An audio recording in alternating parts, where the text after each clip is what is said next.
Hi, and welcome back to another episode of the History of Fan Anime. I'm your host, William Chow, and today's episode, I'm going to do something a little different. I'm going to basically, came across a video, during my watchings, and then, came across some interesting points that I can cover, mostly about voice acting and different things and techniques in Japanese animation. Okay. But before I get it, I'll go down below and ask you guys to click like and click subscribe.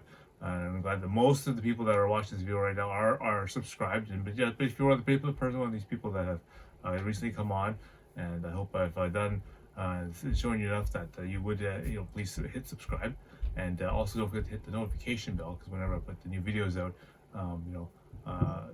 you'll get notified of when those new videos do come in. Well, 40% of you guys, get come in using notifications, so that's a good thing, right? So as I said, today's topic is about most loosely about voice acting and different Japanese animation techniques, but it all stemmed from basically watching a video that I saw online, and obviously the person is trolling us and basically going for the clicks from YouTube, basically making use of the YouTube algorithm to get views. So basically, watching the video, several points came up, and I'm going to go through the video, play the clip, and then basically, give my take and that kind of stuff on it. Just again, realizing the person is probably trolling us and just trying to make something outrageous in order to basically get us to click on the link and watch the video, just to increase the number of clicks and increase the number of views. But there is some interesting information that I did point out, and we'll have a look at that as the video. Okay, so let's begin looking at some of the clips. Anime is a fucking abomination, and I know what you're thinking. Jake, this is such a brave and controversial stance. Nobody's ever said that they don't like anime before. How could you come out and say something so incredibly amazing and beautiful? Well, it is true. It's an extremely brave thing that I'm saying here. Now, my least favorite thing about anime is all of the grunting and noises that people are making with their mouths all the time. Like all of those noises. I don't know where that comes from. I don't know why the Japanese thought that all of those noises were necessary to an animated cartoon. If I wanted to listen to people grunting all day, I'd go to the gym, but obviously I'm not going to do that. I mean, have you seen the size of me? Alright, so let's address this first point, the fact that, anime is an abomination, as it were. And, okay, to be fair, there's now so much anime out there. I mean, literally, now there's like over 40 years of anime that's available out in the market. There's, obviously the original stuff that I'm still, going through the Miami list now. And of course, we got modern stuff, which is, very, very, commercialized, very, very, to the system, as it were. And, a lot of people even consider it disposable. And that's fine, right? So yeah, you're right. I mean, there's we're at a point where like comics or like any form of entertainment, really, and I'd include TV shows or movies, like cinema movies, or even like radio and even music, for example. It is a form of entertainment, and there's so much of it out there that you can't just say the whole genre, anime, for example, or music, for example, is a bad thing, because obviously there's so much of it and there's so many different genres. Obviously, not every type of music can be for a particular person. Like, some people just don't like rap, or some people just don't like modern songs. Some people just don't like country. That's probably the same with anime, right? I mean, if you just stick to only watching, isekais or sentai shows, or be shonen stuff or whatever, then sure, or if you're just stuck watching Naruto and Dragon Ball or JoJo's Bizarre Adventure, sure, then that might be a very limited amount of experience that you might have with anime, and if you like that kind of stuff, that's great. If not, then maybe there's some other type of anime that you'd probably much better enjoy and much better like, and pick more carefully that you'd actually like to watch. because as I said, it is a form of entertainment, and just like a movie or just like music, not every single person's taste can be satisfied with just one particular song or one particular movie, for example, right? So, just for example, some people like, the X-Men movies, or all the stuff that Marvel's coming out with, whether it's Spider-Man, it's Thor, it's the Hulk, or Superman, or Batman, or whatever, right? Some people like that kind of stuff. Some people don't. Some people just want to turn off their minds and just watch something and just take their mind off reality. That's sure, great. But and I think in many ways people have to come up with this sort of realization that this is a form of entertainment, and it's not just for it's not for everyone, obviously, and not every anime is for everyone. But definitely, in terms of entertainment, or as in terms of storytelling, there's definitely better examples of anime for that, and for every genre, that I'm sure if someone really cared about anime or wanted to make sure that you get a good suggestion of something like that, if you were going to take someone's suggestion, whether a friend or some channel or whatever of anime suggestions, then maybe you should pay more little attention to those type of suggestions, and to basically limit like the 40 plus years of anime that's out there right now, to basically pick some of the better ones, and make use of your time more wisely, and enjoy those type of animes that are more suited for your taste and for your type of genre, rather than just sort of just watching animes that, for example, people just kind of talk about, but they may not actually be the type of show that you would be interested in sitting down and watching and getting interested, just because that sort of plot line, or that sort of even character design, and or even topic type is your type of your type. So again, just making a point that there is that so much out there, and to just say that it's kind of overgeneralized. Okay, so going on to a second point, where these anime sounds come from, and it really is a reflection of basically from the depictions from the manga. Now, of course, for on the surface, right, anime, of course, itself, it's not the only medium that uses these different sound effects and that kind of stuff, and whatnot. I mean, there are regular shows that are on TV, like, for example, like Scooby-Doo, heck, even The Simpsons and that kind of stuff. They all have their fair, different sort of things that they'll use for sound and expression. And again, part of the reason why they do it vocally like this is because in order to express a certain type of feeling and that kind of stuff, you could either do it using sound vocal effects, or you can use it doing music. For example, if in a major movie or whatever, it could be scored in such a way. For example, the music from Jaws, you could score the song in a certain way that it will use music to portray a particular mood or particular attitude that would change. But of course, obviously, that costs lots of production value and that kind of stuff. And although there are anime BGMs and that kind of stuff, sometimes it's just be easier to do it using vocal arrangement. And again, the other thing that's really common is that the fact that a lot of animes are based off of mangas, and again, in mangas, the only way to portray sounds and that kind of stuff is you have to actually write the onomatopoeia. So things like sound, so things like wind blowing, changing from surprise to surprise to excited to anxiety, jealousness, things like that, all have to be drawn using onomatopoeia. Okay. And so usually when it comes to when the voice actor does the voice acting for this stuff, then sometimes they'll have to read out the onomatopoeia in order to, or some vocal expression in order to show the change of their mental state, or their mind state, or their emotional state. It's some clips and that stuff from the cinema, which has that kind of thing, which they do for that. Now, of course, that's not the only place that also does that sort of thing.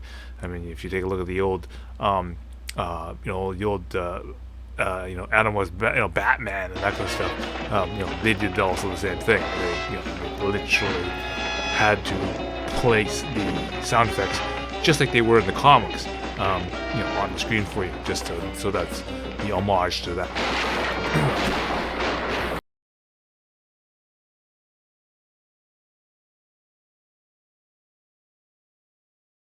I've become convinced that the point of anime is simply to sell fan service to their viewers. 9 times out of 10, when I make the terrible decision to take a little bit of time out of my life to watch anime, just to think, maybe it's not as bad as people are saying, I'm just thrown with boobs and hot dudes and all of these things in my face, and I don't want to see that. I'm a Christian. I'm a Christian boy. Okay, so I'll go on this point here. I've actually mentioned it in my previous videos that, you know, um, originally when anime was first really being capitalized, and I've shown it in my anime videos, that when starting even like 1986, 87, 88, a large majority of the videos that came out were aimed at the male audience. So very focused on the three G's: girls, guns, and gore. So that's how anime got this really bad astigmatism that um basically anime is all about fan service. When you get animes like Dangayo, Ixer One, Cream Lemon, and then all of a sudden you got newer videos that come out after that, like Wicked City and Crying Freeman, and some parts of like Pink Noise, Body Jack, and then it just seems to keep going worse and worse until we get into like La Blue Girl and Overfiend and things like this. So uh, it's highly specialized that part of the market is contributing a lot to the sales of anime. Now, of course, you can also say that anime is also used to do a whole bunch of other things. Not every anime is a fan service anime. Now, obviously, if this is offensive to you, then you should probably do your homework. And if someone comes up to you and goes, "Oh yeah, you should watch Agent Aeka and Iki Tosen and Green," then the guy's probably trying to troll you and giving you really bad examples of fan service animes. I mean, sure, there are other animes which are much better. They have very integrated plots and that kind of stuff, and that kind of stuff is just used sparingly throughout the show. I mean, a lot of people love things like like the stories for like Berserk, for example, or Trigun, or Sleeping Slayers, Sailor Moon, whatever like that. They have a little small segments, maybe one little small scene, one little small little clip, that because that's not the selling point of the anime. It's just it's the story that's mostly driven by that. And again, there was a time in anime where fan service was used to sell the anime rather than the story. And again, that was a part, and that was an era that happened in anime as well. So it's not to say that a lot of animes didn't have that, and it's not to say that a lot of animes don't use fan service as a selling service, to help basically boost sales. Because again, they're trying to apply the three G's, and the more of them that you can get, sometimes the better the sales, right? So he's not 100% wrong about that point. But saying as much, if you're gonna try to trust somebody to tell you some good titles to do, and that is a contentious point because of age restriction or whatever, or you want to get some good examples of animes that are key and very well drawn or whatever, well animated, well good stories and that kind of stuff, then I'm sure you can come up with a list of some very good choices and very good titles to look at. I mean, we got 40 years of anime to pick from. I'm sure you can come up with a few that don't have any of that kind of stuff that may be offensive to you specifically. All right, and I'm sure someone, if they did the right sort of recommendations and that kind of stuff, um, would tell you that wouldn't steer you in the wrong direction. All right.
The Japanese are so fucking depraved that they had to take this anime thing and make it into hentai, which is just this.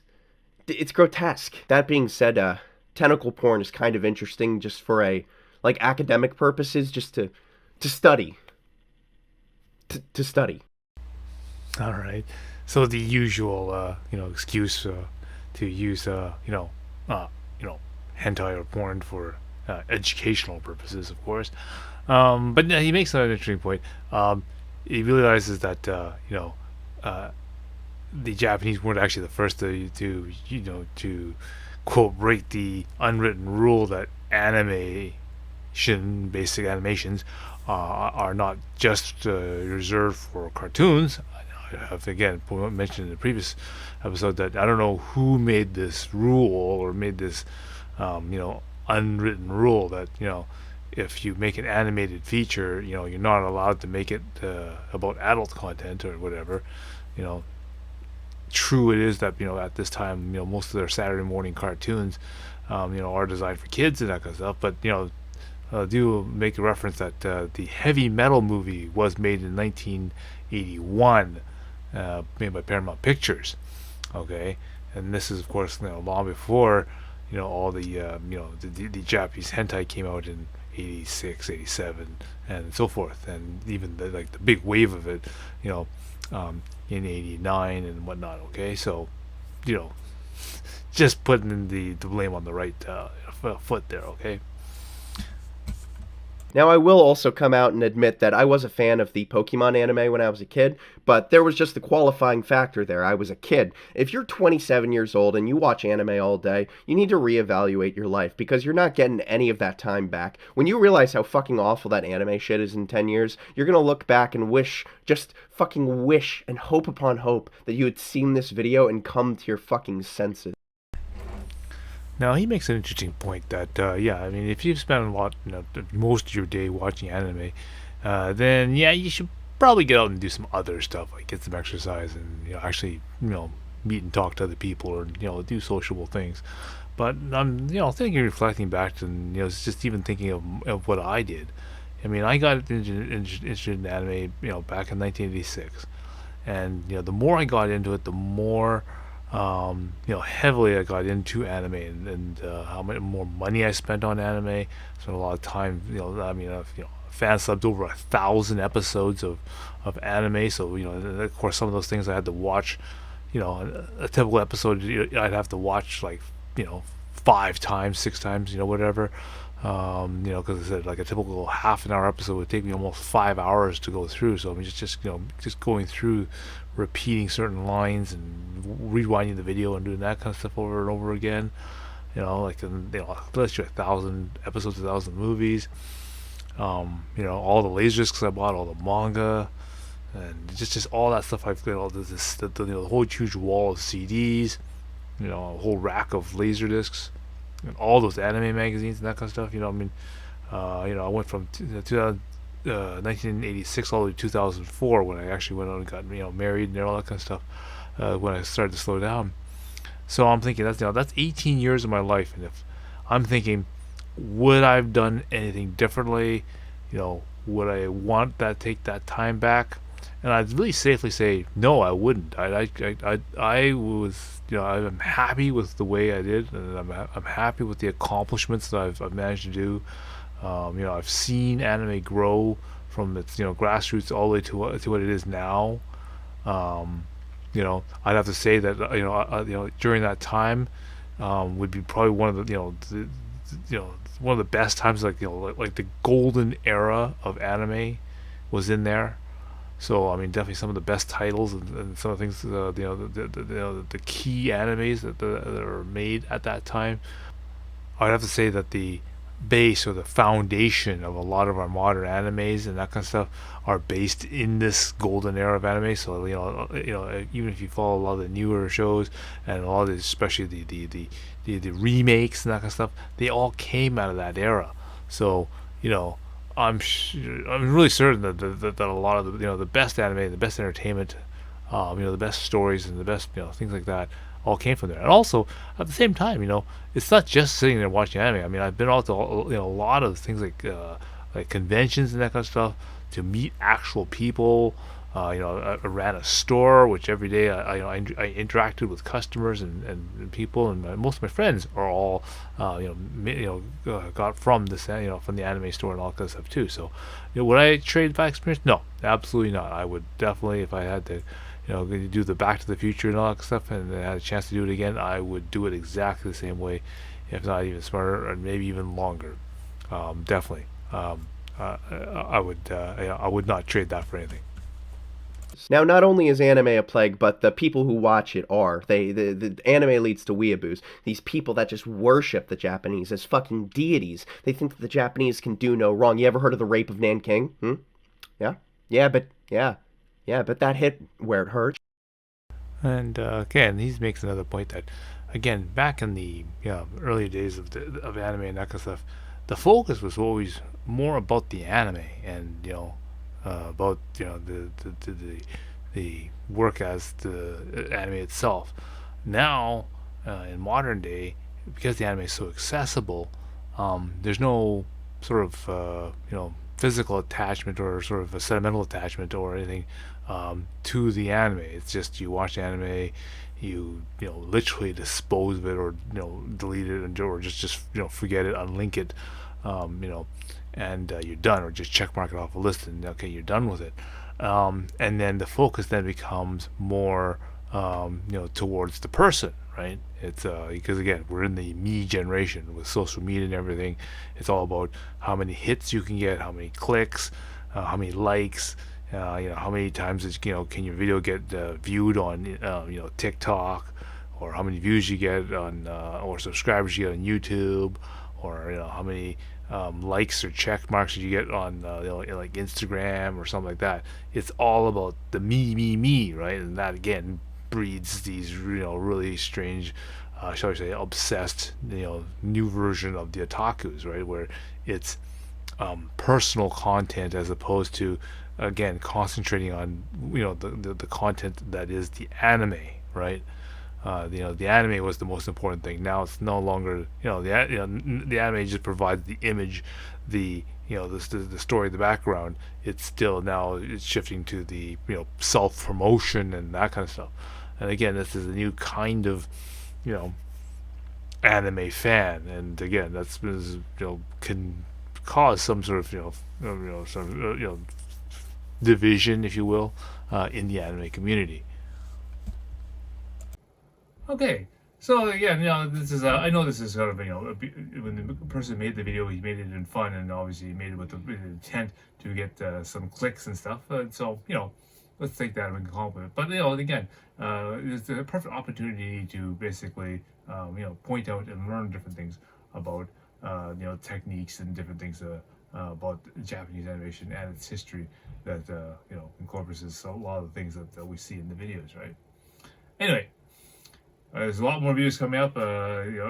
Continue on with some convention interviews and the more my anime list things are also coming up as well. So stay tuned for those, and I'll get those as very, very shortly. All right. So until next time, see you again.